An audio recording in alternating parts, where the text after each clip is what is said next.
social change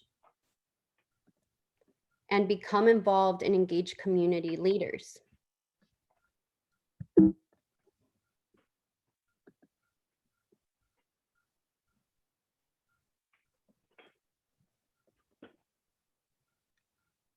Yesenia?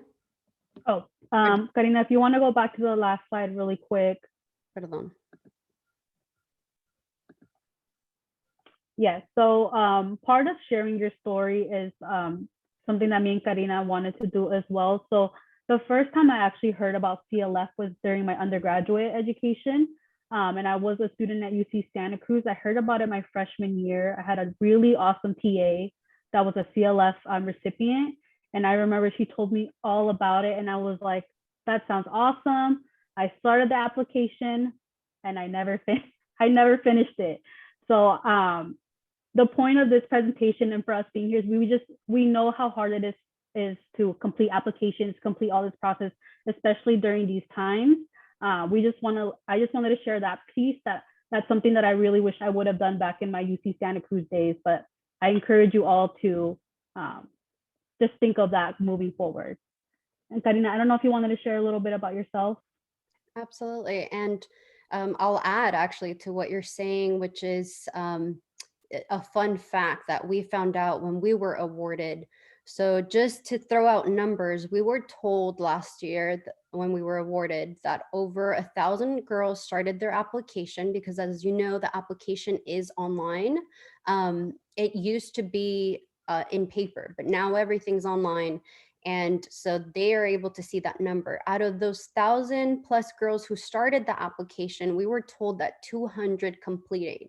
So again, that just kind of goes back to keep pushing, do it. I know, and now that you share this, I know when I was filling this out in my opportunity, I'm thinking, wow, there's all these steps, there's all these things that need to be done. But there's something we use in my family and we say, no hay peor lucha que la que no se hace. So there's, let's keep pushing and let's get it done. And we hope that through this presentation, we can relieve some anxiety. And if you're new to applying for a scholarship, bienvenidas, welcome. And if you're not, again, bienvenidas to you as well. We want you to also get this scholarship. And for myself, I actually learned about Chicana Latina Foundation through a workshop, through El Centro. So we're in a different time. I'm now hosting the workshop, but in my year, I actually attended at El Centro, at the university, and it was really nice to just hear the students who had been awarded that year. And that year too were awarded, and I remember they saying in the room, 2 of us won, we want more girls. And this past year, 4 of us for San Jose State. So I know there's a whole bunch of us here, and I'm gonna challenge you guys that I want more. We want more of San Jose State to have this opportunity and learn about Chicana Latina Foundation. So I'm gonna go on. Beautiful, thank you, Karina.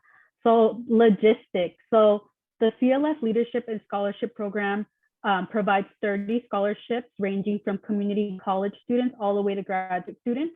It is a $1,500 scholarship for the academic year, and all materials must be submitted online. I know in the past, the application used to have a paper option, but with 2021, we're all moving digital. So applicants selected as semifinalists will be notified through email that they're moving forward in the process. And as a CLF finalist, you are required to attend a Leadership Institute, which is a day full of workshops and fun, both in August and in February. This is part of the scholarship requirement and then also to attend a CLF annual award ceremony. And you must volunteer as a CLF ambassador for 10 hours throughout the year as well. So that's like the major components in addition to receiving the $1,500 scholarship. So program pre-qualifications. So one of them is self-identify as a Chicana or Latina. You must be enrolled in a university or community college in one of the following counties: Alameda, Contra Costa, Marin, Monterey, Napa, Sacramento, San Mateo, Santa Clara, I can go on. And for transfer students or future graduate students, this eligibility applies to the college you will be attending in the 2021-2022 academic year.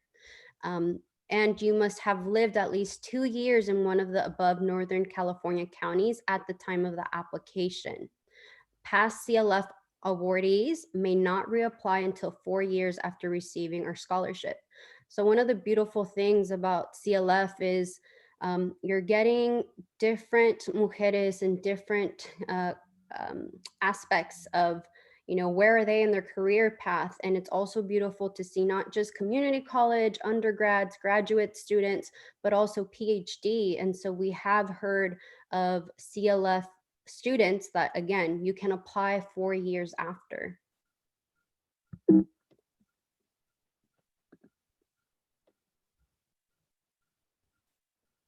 Okay, so for my undergraduate students who are here, to be eligible to apply, you must be enrolled as a full-time student, and that is defined by San Jose State, I believe, as 12 units or more.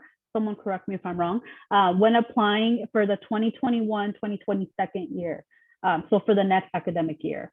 12 units after high school graduation, and you must have a cumulative GPA of a 2.0 in your college coursework.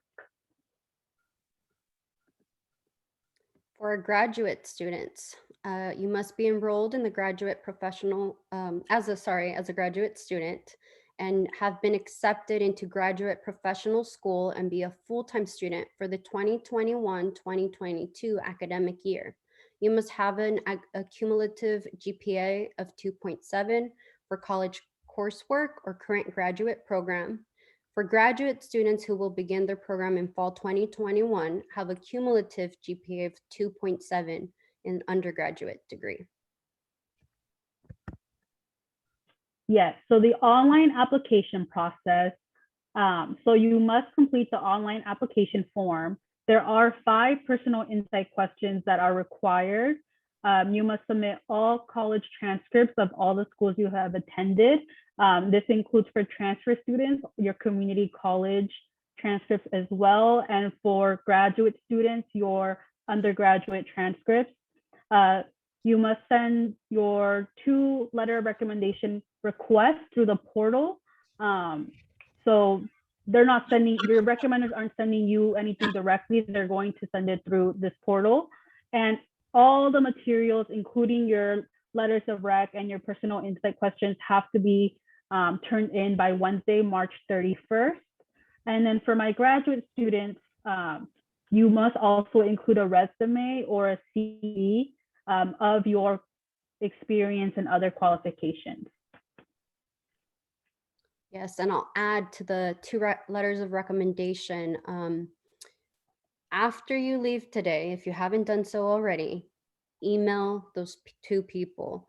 I know I remember walking out of the workshop, sitting at the courtyard there by El Centro and emailing my professors. I just got out of this workshop. Can I get your support? I mean, I added more to that email, but immediately, if you can get that support and haven't already, please do so.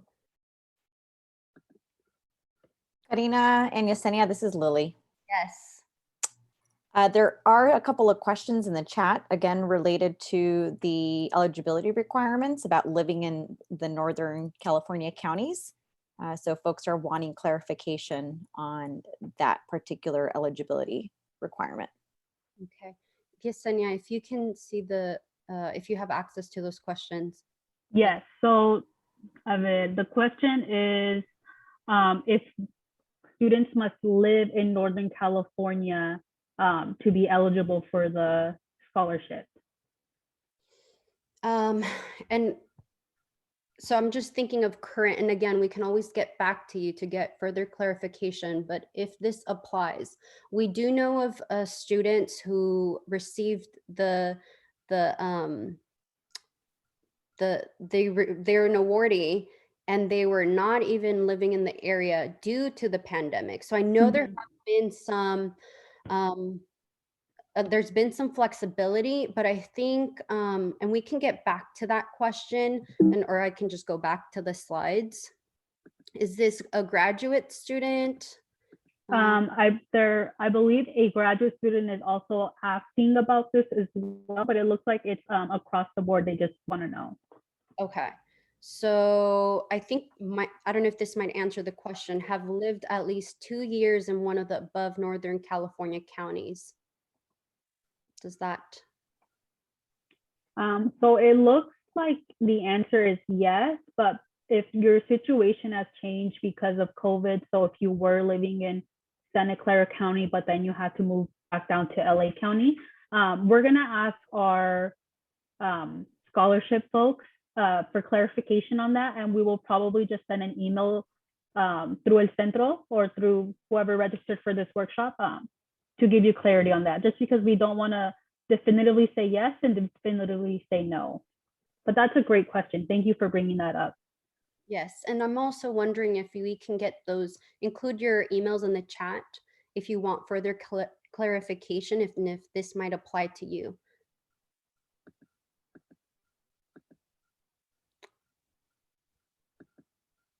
So letters of recommendation. So you must have 2 letters. One must be from a professor or counselor, past or present. We recommend to you that you ask for your letter of recommendation as soon as possible. Provide a copy of your resume and a copy of your personal inside answers. Provide more information about yourself, so a cheat sheet for your recommenders.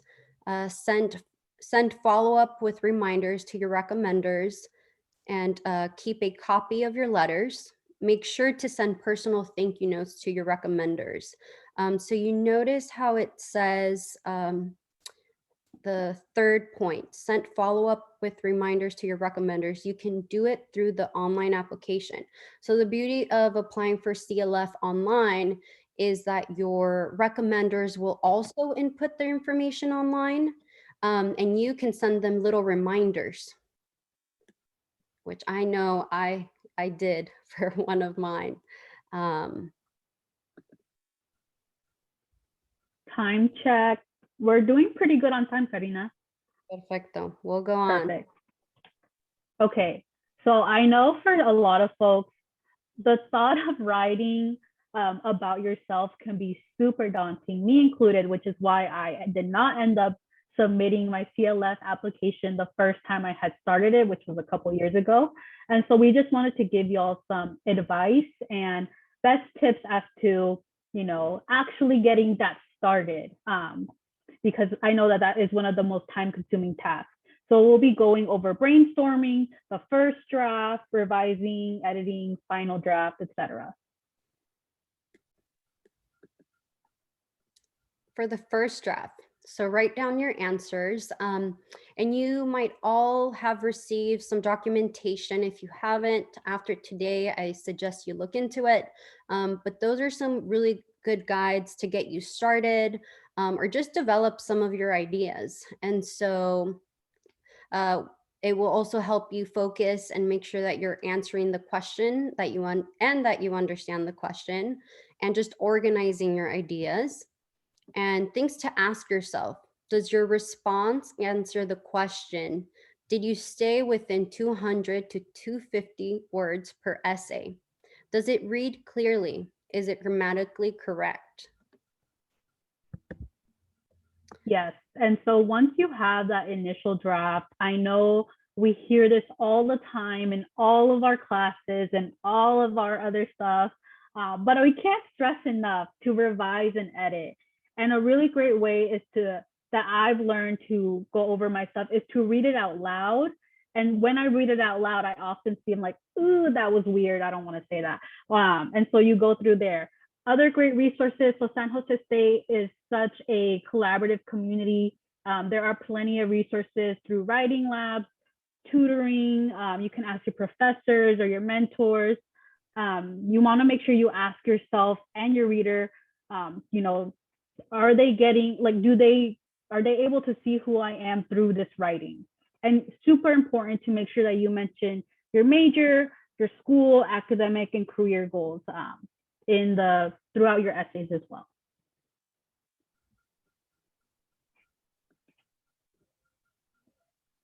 A final draft. So do a final check for edits. And definitely, Yesenia just mentioned a lot of resources you could go to. Another thing is if you do have peers that can help you revise, that's great. Every once in a while, if they're not available, well, can you ask? Can you read my paper? And Yesenia brought a really good point. Sometimes you read things out loud and you're like, oh, that doesn't sound right. And sometimes when others read your work and then you hear your work, then you're like, oh, okay, that definitely doesn't sound right. Or you might have missed something. So that's another suggestion that worked for me. And so go ahead. Sorry, Yesenia jumped. Oh, it's okay. I have a question. I didn't see so someone said, when filling out the application, I didn't see a request for a recommendation letter. Where do I upload it? It's been a while since I've looked at it. I know that there is a little module, I believe, where you can submit the name and the email address of the folks that you would like to be a recommender. So that's where you would be able to, it would be able to send the recommendation letter through. And then if you want to skip to the next slide, Karina, I know that we said depending on time, we'd get to this toward the end. Mm-hmm. Yes. And so the personal insight questions that you will be asked is write about something you have done or an accomplishment in your life of which you are particularly proud. Describe any prior experiences working with community members as part of a team and or leading activities for community benefit. Number 3, at CLF, we believe that lived experiences and personal assets, such as the ability to speak 2 languages, navigating difficult situations, and remaining positive despite adversity, can be used to strengthen our communities. Please describe a lived experience and or personal asset that you can use to strengthen the Latinx communities. And then the last 2 questions is number 4, imagine yourself 10 years from now. What role will you play and how will you impact issues facing Latinas? Please include the issues you want most to impact. And number 5, write your background and important details about your life that you would like to share with us. This is a small bio to allow us to get to know you better. So there are no right or wrong ways to answer these questions. We know that Latinidad is not, all want the same thing. So everyone's lived experiences, everyone's perspectives are valued. And we just want to reiterate, there's no wrong or right way to answer these questions. I know it seems like a lot, but you already have all the answers to these. Oh, next slide, perfect. And the questions that you just seen will also be part of your interview. So semifinalists will be invited to do an online interview. And then what to expect at the interview. So I do know that the interviews, I believe, are going to be, Karina said online. So approximately 1 out of 4 scholarship applicants will be moving on to be interviewed. The interview panel is usually about 2 to 3 volunteers who are Latinas in the professional world. And the volunteer interviewers are the ones who make the recommendation to the board for the final selection.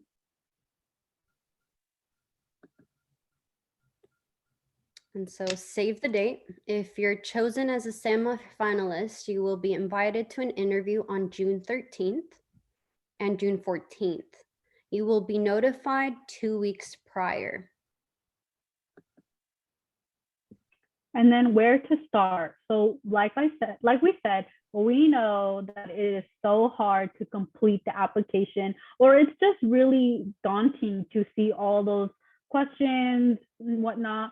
So CLF did share, and I believe it was shared through the documents, a checklist for how to help you get started and to make sure that you are able to manage the different pieces of the application.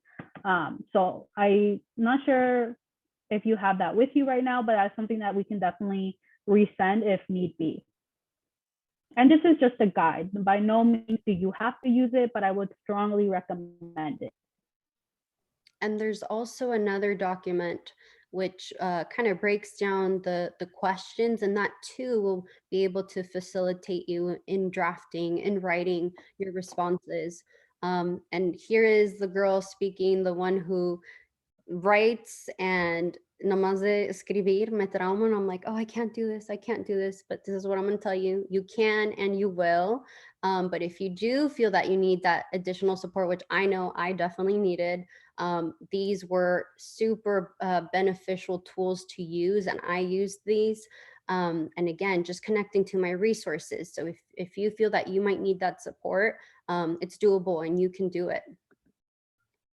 Karina and Yesenia, just a couple more questions here that folks have posted in the chat.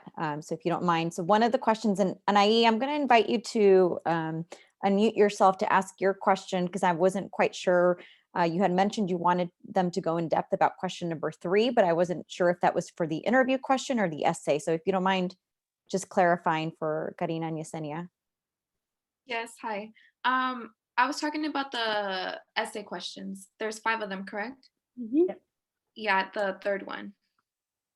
So you have questions about how to answer the third one? Yes, like any suggestions or what we should aim for. Absolutely. And I'm glad that you asked that. That's a great question. We are right now just kind of looking at time 6:33, and that's definitely something we were planning and hoping that we would have time for. We're almost at the end of our presentation, so we can definitely talk about those questions and anything that would best support you guys, or how we filled this out. I would be more than happy to share, and I think Yesenia would too. Yeah. So question number 3, we got it. Thank you. And there was one more question regarding, I think it was Alina who asked the question, whether or not the application could be written in Spanish. So that is a great question, and that is something we can definitely ask. I know for me personally, when I wrote my application, it was English, and I threw my spice. So I definitely threw in my Spanish, you know, describing myself, describing my challenges, what I mentioned with you guys earlier, no hay peor lucha que la que no se hace.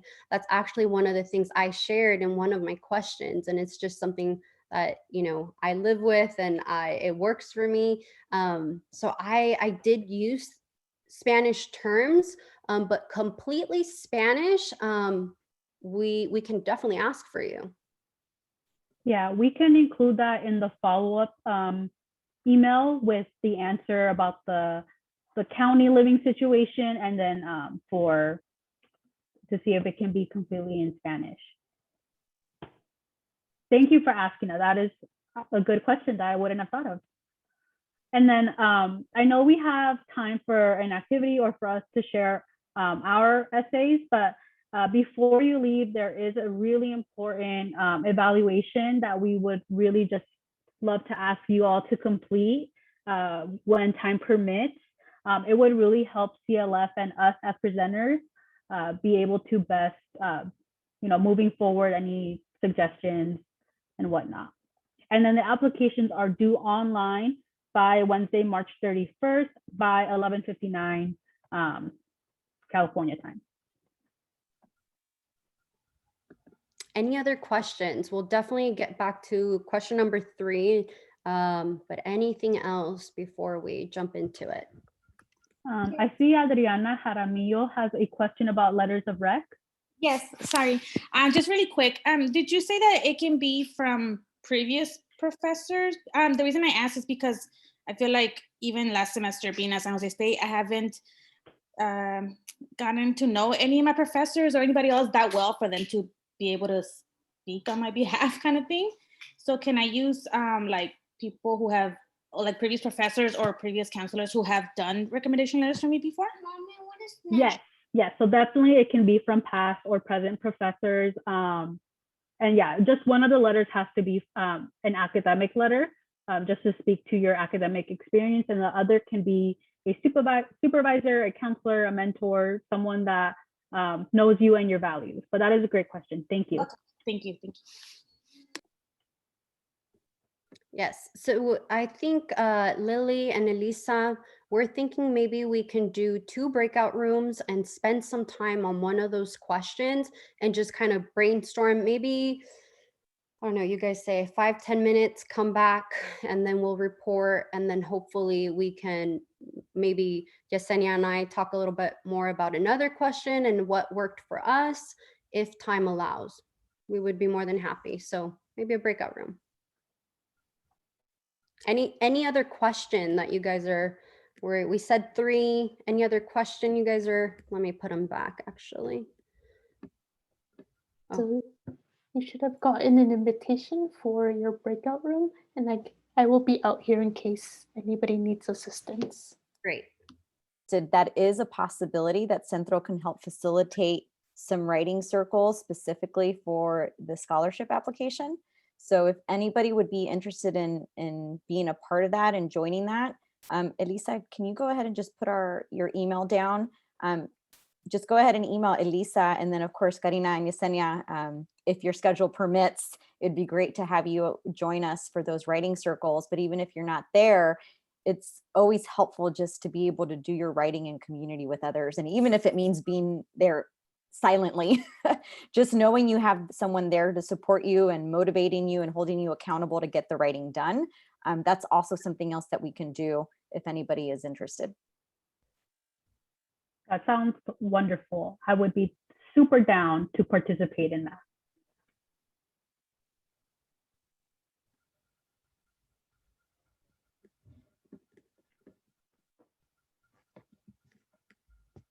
How would we like to use, you guys decide, this is your time.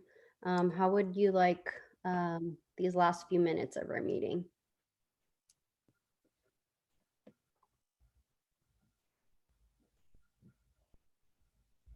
Can't see the chat.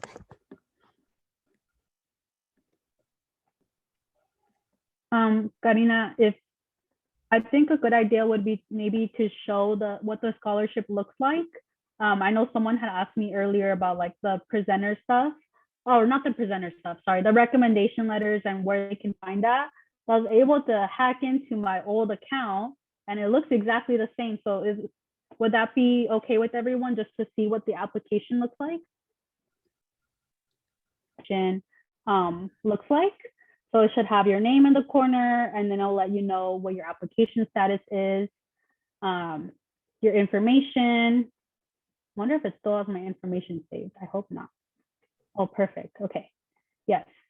And I just like doing these type of things. I used to do this with my students just because sometimes even like starting an application and creating an account can be really nerve-wracking. And so just you already know what you're going into once you're here. And so these are all the different modules, your personal insight questions, attachment, and whatnot. So it's super simple. Can you go to the recommenders section? I know that was a question earlier. Absolutely. We do have Belen with a question, so if you feel free, Belen, to unmute yourself. Yes, for the transcripts, I uploaded the San Jose State ones, and they have like a summary of my college and San Jose. Do I have to also submit the ones from my college? Remind me, Villain, because I'm trying to recall. What are you, undergrad? Yes, and I uploaded the ones in San Jose State, you know, under my SJSU. You can just download the unofficial ones. Yes, yes. And I did it, and it shows like my overall GPA or whatever. But do I still need the ones from Cabrillo College, from my previous college, or no? Yesenia, are you? I believe so, but they can also be unofficial. Oh, okay. Mm-hmm. Thank you. There was a really good question that came in by Anai. What questions or what suggestions do you have for people who have applied for this scholarship in the past? Do we just build off of what we previously wrote, or do you suggest something else? Do you want to go ahead, Yesenia, or want me to jump Yeah, right in? so I think, you know, if things have changed from since when you last applied, I would definitely encourage you to add in new details of whatever has happened between now or then. You know, I would definitely also recommend to reach out to your recommenders who, if you know you're using the same ones, to just also update their recommendation letter with any new achievements, any new information that you can provide. But no, that's a great question. Yes, and I think the other, I mean, they're all 5 questions are extremely important, but I think the biggest thing, not just in in the questions themselves, but in the interview, they really want to know, who are you? And so looking back at your questions, and I know Yesenia had mentioned this earlier, that you're really showing who you are, so that not only can they read it, but once you're invited to that interview process, they can see it. They can see it and kind of identify the name to the face, especially in our virtual setting. I know I was talking to my group, and last year when I reached out to the awardee, thanks to the workshop by El Centro, one of the things they had shared is, you know, like, could I shake your hand? You know, even though we're in a virtual world, is I wish I could shake your hand. And I remember reaching out my hand like this. and I actually meant it, and it was a really good experience. And so you will all do fabulous. And if there are any questions about the questions, you already know to reach out to us. I do see that our emails are already included. If you need to email us today, go for it.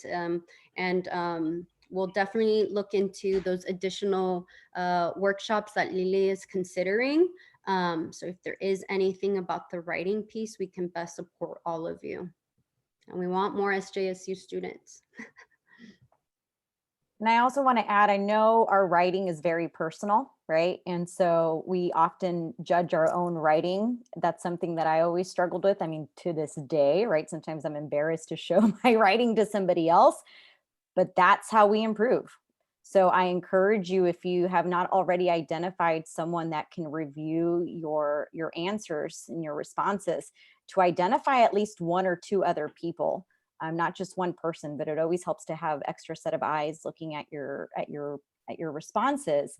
But make sure that you're not, what can get confusing is if you share the same document with all your reviewees, because then everyone wants to add their commentary and it can get messy. So always send them a separate copy, so that they're giving you feedback separately and it doesn't just become this jumbled one paper that has notes and te mueven todo, right? They put it, they start making suggestions everywhere.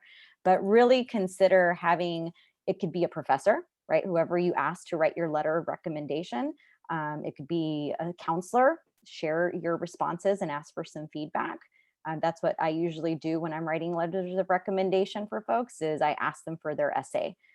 Because then that helps me also draft a stronger letter of recommendation. And at the same time, I help with the writing process. So those are just another couple of tips and tricks.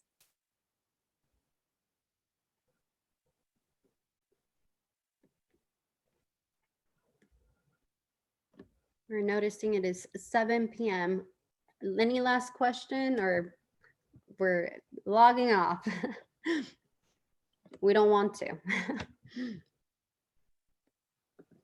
Yeah, so if we need help with our questions, do we just email you guys, or? Yeah, absolutely. Please do. And again, if Elisa and Lily do organize that, it would be extremely beneficial. I know, I know with my group, we were talking about breaking down the question to making sure that you're answering each piece of it. And your story is your story. Don't doubt it. There's so much value in it. And again, it's personal, and share what you feel comfortable with. But that's your story. So CLF will be lucky to have you all. Thank you. Of course, Belen. Thank you everyone for spending your Thursday evening with us. Like Karina said, anything you need, any questions that you have, feel free to email us. That is what we're here for. We've gone through this application process. We know that it can be a lot, especially with Zoom University. So also take care of yourself. Be kind to yourself. You all got this. And thank you, Karina and Yesenia, for this wonderful presentation. Felicidades once again for being the recipients last year for San Jose State. And to Karina's point, you know, we saw the number of recipients double this past year from San Jose State. I want to continue to see those numbers grow. So everybody here, especially our undergraduates, as something I've shared with Karina and Yesenia, that we often do see more of our upper division, or our graduate students are the ones that tend to be the recipients. We want to definitely see more of our SJSU undergraduates receive the scholarship as well. So we will definitely keep you all posted on those writing circles, probably in the next month or two, or not. That will happen in the next month, since we know that the application is due on the 31st. So Elisa and I will follow up with everybody here in case you're interested in participating in those as well. But felicidades, wishing you all the best of luck. Thank you for joining us. This will be recorded. So it has been recorded. So if you want to go back and review it, we will be posting it to our Centro YouTube channel. So you could always find it there too. So muchas gracias a todas, felicidades, and we'll stay in touch. And thank you, Karina and Yesenia, once again. Gracias.